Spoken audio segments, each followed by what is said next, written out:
What's up, guys? It's Solo back in our video here on Solo Hoops, and the MVP race in the NBA is absolutely heating up. I don't know if we've ever seen the NBA have this much top tier talent from its superstars. There's pretty much 5 players having an MVP caliber season this season. You guys can try to name them in your head. We're about to talk about them. We're about to talk about which player should win MVP, and we're about to talk about why the other players are not going to win MVP this year. But again, if it was a few years prior and they're having this season, they'd probably have won MVP. Or maybe if you just, you know what I'm saying, put the season they're having right now into another year, they would have probably won MVP. But right now, there's 5 guys that are absolutely having crazy years. Hoop Central put out this tweet of the NBA MVP tracker according to Basketball Reference, which is kind of accurate, but at the same time, it's really not. If you really want to know the best chances of a player winning MVP, you probably want to look at, you know, the sports books. You want to look at the odds, see what's going on there. But at number 1, they have Joel Embiid. Number 2, we got Jokic. 3, SGA. 4, Giannis. 5, Luka. 6, Tatum. 7, Lillard. 8, Halliburton. 9, Tyrese Maxey, and 10, Domantas Sabonis. Now, the main grouping of players you want to focus on is the top 5. I think those 5 are kind of in a tier in their own or of their own. However, I think there is one player that is missing that really deserves some recognition this year. And that player is DeAaron Fox, who's averaging 30.2 points per game. And just so you guys know, for all these players I'm going to show, the stats are right here. You guys can see regular season, you can see their points, assists, rebounds, their efficiencies. And yeah, Fox is averaging 30, 6, and 5 on solid efficiencies. I think he deserves a mention. He's obviously not going to win MVP, but I would say he's in the top 8, maybe top 9, especially when you look at the odds. I think he's 8th in odds. He's not going to win it. Like the number 8 guy, 7 and 6 aren't going to win it. Matter of fact, let me show you who we got there in no order. We got Tatum, and we also have Halliburton. I think these are guys that are not going to win it this year. Maybe they'll win it one year, but this is not the season. However, they are definitely, well, they're not in the discussion, but you know, you got to mention them. You don't have to mention them because the top 5 is just in their elite grouping of, you know what I'm saying? But you know what I mean. They're just on the outside looking in. We got Tatum, we got Halliburton, and we got Fox. We're going to go in the order of the odds, and I think the odds pretty much have it right. The 5th guy when it comes to winning MVP this year, number 5 in odds, is Giannis Antetokounmpo. And if you take a look at the season, this is an insane MVP caliber season. He's averaging basically 31 points per game, 11 rebounds per game, with 5.6 assists per game. And Giannis is great defensively. I mean, a lot of the guys that are running for MVP are great on both sides of the ball. It's going to be hard to win if you're only good on one side of the ball. Say you're only good offensively. But yeah, Giannis having a absolutely great season. 23-8 record you guys can see for the Milwaukee Bucks. And something that matters a lot when it comes to these MVPs, and I'm going to talk more about this later, we got the stats to back it up, is you obviously have to be on a winning team. But not only a winning team, you have to be on one of, if not the best team in the league. Usually the MVP comes from the number 1 team in the entire NBA. The Bucks are up there. Giannis, just statistically, he's in the grouping of these players, but there's a few other players that just have a better chance, unfortunately, for Giannis, who again is having an insane season. The guy with the 4th best chance to win MVP this season is SGA, Shay Alexander. He's a player that kind of surprised me. I mean, I know he's an elite talent. I know he's a great player, arguably top 10 coming into this season, but MVP caliber, like, this is a little unexpected. And I think one of the main reasons as to why he's in this conversation is because the OKC Thunder are 20-9. No one really expected that. I mean, people had him around 500, maybe a little bit above 500, but 20-9 is absolutely crazy. And SJ is putting up 31.1, 6.5 assists, 5.8 boards on great efficiency. He's shooting pretty bad from 3, 30%, but he's not really a 3-point shooter. He's a guy that is going to shoot a lot of free throws. And by the way, a lot of the guys that we're going to mention today get to the line a lot. And there's a whole controversy with these free throw players. I think I mentioned it in a video I was talking about Joel Embiid potentially winning MVP, you know, 2 weeks ago. I got some comments about it. Being a free throw merchant, if you want to call it that, is not a bad thing because they are being sent to the line because they can't be stopped. Like, the defenses have to foul these players because they're going to score if they don't. So they're kind of forced into scoring a lot of their points from free throws. Shay is one of those guys, and he just impacts the game in such a good way. And especially at the end of games. Shay is one of, if not the best closers in basketball. You got Shay, you obviously got Damian Lillard, maybe even DeAaron Fox in there. There's a few guys, but Shay is definitely in the conversation. And what makes him so good is not only his offensive numbers, you could see him 31, 6 and 7 or whatever, but his defense. He is averaging 2.8 steals per game. And I know steals is not the craziest of defensive metrics, but if you look at all of them, you look at deflections, you look at every defensive metric, he's either one or he's in like the top 5, top 10. And if we talk about the steals, 2.8 is actually the highest by a lot. Like, I think the second player is like Donovan Mitchell with like a 1.8. I think you got like Marcus Smart, and there's another player in there, but they haven't really played a lot of games this year. They've averaged like 2. But the second player, Donovan Mitchell, averaging 1.8. Shay's averaging a whole steal more than the second guy. He's clamps on defense, great offensively, leading the Thunder to a 20-9 record. I mean, if this is any other year, like, he's probably getting it. But there are 3 other guys that are somehow having a better year than him. The fact that there are 2 other NBA players that are having a better year than Luka Doncic is insane. Like, for real, bro. Like, you got to take a step back for a second and think about what type of season this guy's having. 33.7 points per game, almost averaging 34, which very few players in league history have ever done. He has 9.2 assists per game, 8.4 rebounds per game. So he's almost averaging a triple-double, kind of comparable to that Russell Westbrook season. I know they play very differently, but it is. And the thing that is so amazing to me is that the Mavericks are 18 and 13. Kyrie Irving is obviously the second best player on this team. He's missed half the season. I think they've played 31 games. Yeah, 31 games. And Kyrie's played 17. So he's pretty much missed half the season. And this roster, I've talked about it in so many videos. The Mavs don't have, you know, an above average, a great roster. You got Derek Lively is arguably his second best player, and that's a rookie, obviously, outside of Kyrie. Derek Lively, you got Derek Jones Jr., you got Grant Williams, Tim Hardaway. Solid players, but not, is it really an 18 and 13 record type of roster? Luka's absolutely carrying this team. He's also been solid on defense. A lot of people say he doesn't play defense. I mean, yeah, he's not an elite defender, but he holds his own. You're definitely not attacking him. I mean, if it's a mismatch, maybe, but you know what I'm saying? You're not attacking him defensively. He's solid and just having an insane season, averaging 34 points per game. But there's 2 players that are possibly having a better year. I think that number 2 is arguable. Luka could be number 2. Number 1 right now, I don't think is really arguable. The guy with the second best chances to win the NBA MVP this year is, of course, Nikola Jokic. You probably could have guessed it. He is putting up 26.4 points per game with 9.2 assists per game and 12.3 rebounds per game. Pretty much, again, like Luka, averaging a triple-double, except he's even closer. Will he get this assist number over 10? I don't know. And if he does, that definitely helps his case to win MVP. However, I think the first guy, we're going to talk about him soon, you know who it is kind of running away with it. And we'll get into why I think that. He's just having an absolutely historical season. But we got to talk about Jokic putting up insane numbers. And I think the reason that he's above Luka right now is because the Nuggets are a better team. They're 22 and 10. But again, that's the thing. The Nuggets have a way better roster. You got Jamal Murray, Aaron Gordon, MPJ, just an absolute perfect team around Jokic. Whereas Luka, it doesn't really feel like that. It feels like Luka's just kind of carrying this team. But of course, the Nuggets have more wins, but I think that's because they have a slightly better roster. Does that mean Jokic should win MVP over Luka if it came down to those 2, which it's not, because there's Embiid we're going to talk about?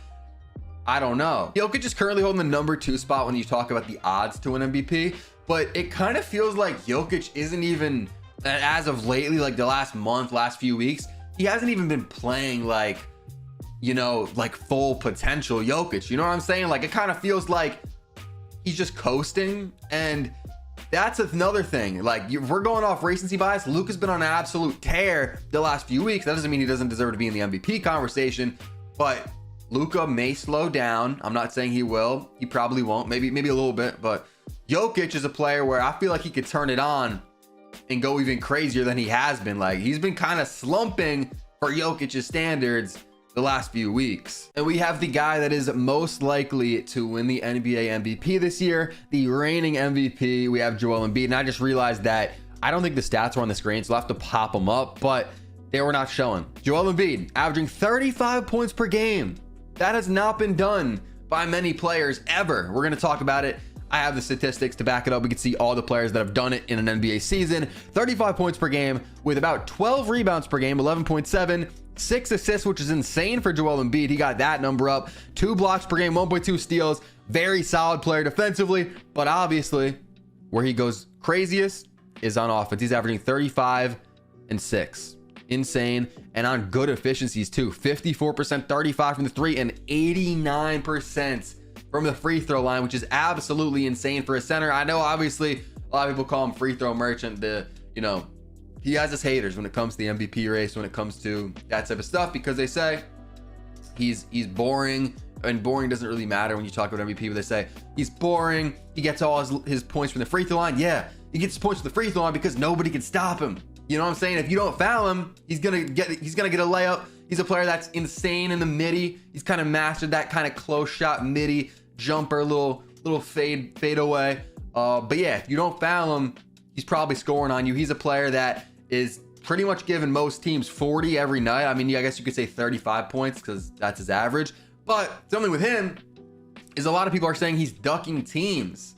So I don't know how you'll feel about that. Of course, injuries are real. It just so happens that his injuries, you guys can see right here, he has an ankle injury. His injuries just happen to be against some of the best defensive teams in the league, some of the best, teams overall. So I went through and I looked how many games has he missed and against what teams did he miss. He's missed 5 games this season. Maybe I'm missing 1. I'm pretty sure I got all of them though. He missed 5 games. Most recently at Orlando. Solid. That's a good team. I'm not going to say they have the best rim protection, which is of course what Embiid will be going up against, but solid team. People are saying he's ducking them. At Miami on Christmas. That's a big one. I think Embiid would have liked to play on Christmas, so I'm gonna say he had an injury. You know what I'm saying? I'm not doubting him, but I know there are people that do doubt him. But at Miami, Bam Adebayo, one of the best defensive players in the past few years. That's another one that people kind of point to. Then at the beginning of the month at Boston, Al Horford kind of owns Embiid, at least in recent memory. I don't think so. I think Embiid could easily mess him up, but from what we've seen in recent memory, Al Horford has his number. Al Horford has his card, whatever you want to say. And of course, Boston is like the number 1, number 2 team in the entire NBA. Then you got against the Pelicans on November 29th that he ducked. And you have November 22nd against Rudy Gobert and the Minnesota Timberwolves. So a lot of these games are against great teams, and a lot of them have great rim protection. So a lot of people say he's picking and choosing his games. If we go here, let me minimize this and then go to his recent games, you guys can see that a lot of the games that he does play, well, he did give the Timberwolves 51. So I guess that kind of beats that allegation against Rudy. But against a lot of the teams that he does play, you guys see Bulls, Hornets, Pistons, Wizards, Hawks, Wizards. That's just the scheduling of the NBA, man. He can't control that. But a lot of people say, yeah, he's picking and choosing his games. I just think that it's a coincidence, and his injuries are lining up against some of the best, teams with rim protection. I looked something up because I wanted to compare Joel Embiid's season to some other seasons from NBA history. Players to average 35 points per game in a singular NBA season. And there's not many. There's probably maybe 5-6 players total. If we take a look at the most recent one, which isn't on the screen because it would take up the whole screen, I don't feel like putting it on the full screen. I'm leaving my face on. We have James Harden, of course, who averaged 36 points per game in 2018, 2019. Then you guys can see we got Kobe in 05, MJ in 86. You can already see the last 3 people goes all the way back to MJ in 86. So there's not a lot of players, especially in recent history. That goes back pretty much 40 years at this point for just 3 players putting up these numbers. Then you got Rick Barry, you got Wilt, Baylor, and then 2 more Wilt years. So Wilt 1, Baylor 2, Barry 3, Jordan. So 6 players have ever averaged 35 points per game or more in NBA history. Embiid's doing that right now. And then I took it a step further. How many players have averaged 35 points per game while also getting 11 rebounds per game? And also Embiid is close to 12 rebounds per game, but we'll just say 11 for this question. And the only players to ever do it is Wilt, which is not surprising. And Elgin Baylor actually had a year in 61 where he only played 48 games. So I don't think that's normal. he probably missed games unless it was just a weird season where they didn't play the full thing. But, and actually they did, because you could see Wilt right here had 80 the same year. So, and I know you can't see the name, but yeah, that's Wilt. But yeah, 2 players have ever done it, Chamberlain and Baylor, who didn't even play a full season. So pretty much one player has ever put up these type of numbers, and it's Wilt Chamberlain, who's put up pretty much video game numbers. I know it's a stat a lot of you probably don't care about, but it matters. When you talk about free throw percentages by a center, the season that Embiid's having is already 6th all time, tied for 5th, barely behind 4th. He's shooting 89.3% from the free throw line, and that is 1.3% behind first place. I think he can get that. It is behind Mike Gminski. I don't know if I'm saying that right, but I'm not really familiar with him. A lot of these other players I are, but not him. He's turned out to be, I guess he's a really good free throw shooter. But yeah, Embiid's 6th. So again, when you talk about the points he's averaging this season, the rebounds, points and rebounds, we just look at the numbers, free throw percentage, just a lot of stats you could look at. He's just having an elite season. And if we also look at the all-time free throw percentage, Embiid is right here, 1, 2, 3, 4, 5, 6, 7th all-time in free throw percentage, 82.4. Jack Sikma was the highest career free throw percentage shooter by a center. As I said before, something that matters a lot when you talk about these MVPs and when you talk about the voters and just how it all works is your team's success. That's why it's kind of tough for Luka to win, even though he's having an insane season. They're 18-12. They're just not one of the best teams in the NBA. Taking a look at the recent MVPs with their league ranks. So this is not Western Conference seeding. This is the entire NBA. And I know this is an old post, so we have Jokic in 2021, who I think was like 10th or 9th best team. So they weren't even that high. Then we have Jokic again in 2022. At that point, I think the Nuggets were probably 4th or 5th best team in the NBA. Then we have Embiid from last year, where I think the Sixers were 4th best, something like that. So you guys can see Giannis, 1st best team in the NBA, 1st best team. Harden, 1st best team. Russell Westbrook is the outlier. And of course, Jokic from 2021, he was like the 10th best team, 9th best team, something like that. Those are the 2 outliers. Pretty much the MVP, and we can scroll down here, comes from the best team in the entire NBA.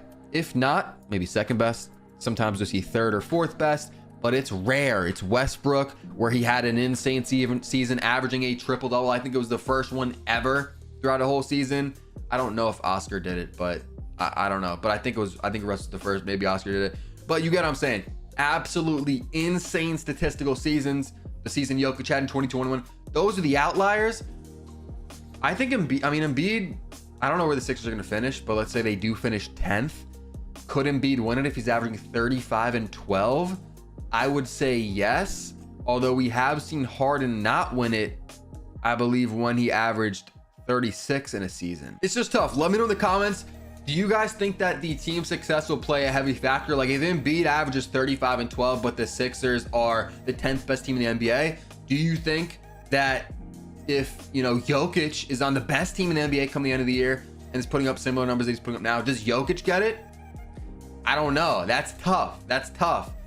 Like, well, Tatum's on one of the best teams, but he's like 6th because his numbers aren't really there. But I don't know. It's tough. It's going to be interesting to see how much does this team success matter when it comes to these voters at the end of the year. And of course, it's interesting to look at the actual NBA standings instead of just speculating and stuff like that. But yeah, the Celtics are number 1 in the East. I don't think Tatum's going to win it though. Then you got Giannis with the Bucks. You got Embiid with the Sixers. We can go down to the Western Conference, which the Timberwolves are actually the 2nd best team in the NBA now. I guess the Celtics just passed them. Anthony Edwards isn't in, you know, MVP conversation, but he's pretty much been on the best team all year. You got SGA leading the Thunder, surprising 29 record. You got the Nuggets at 22 and 10, and you got Luka and the Mavs all the way down here at 18 and 13. I think Joel Embiid is running away with the MVP race. However, if he continues to be injured, and that's not his fault, but if you're injured a lot, then, you know, he might lose that. And I think Luka is emerging. You got Jokic kind of right behind him.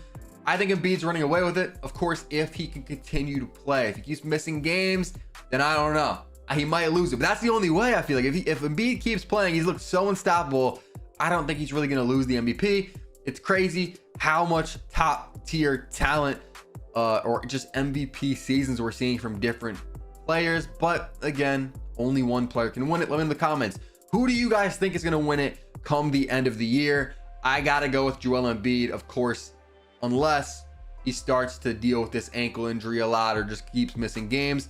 Then I think Luka could be like a little dark horse to pass Jokic, pass Embiid, but I don't know. I don't want to get too recency biased. Of course, Luka's been going absolutely insane the last few weeks, but yeah, Jokic is right there as well. SGA, I think, would have to continue carrying the Thunder, which I don't know if that's going to happen. Well, he's going to continue carrying them, but at this level, I think it's tough to sustain that. The Thunder would have to be like the second best team in the West come the end of the year, and I don't know if that's going to happen. I don't think it will. But yeah, I got Embiid winning. Let me know what y'all got. Sub if you guys haven't. We're about at 600 subs today. We might have already hit it by the time I post this. Turn on notifications, drop a like if you guys want to see more videos like this, and click the video on your screen right here if you haven't seen it yet.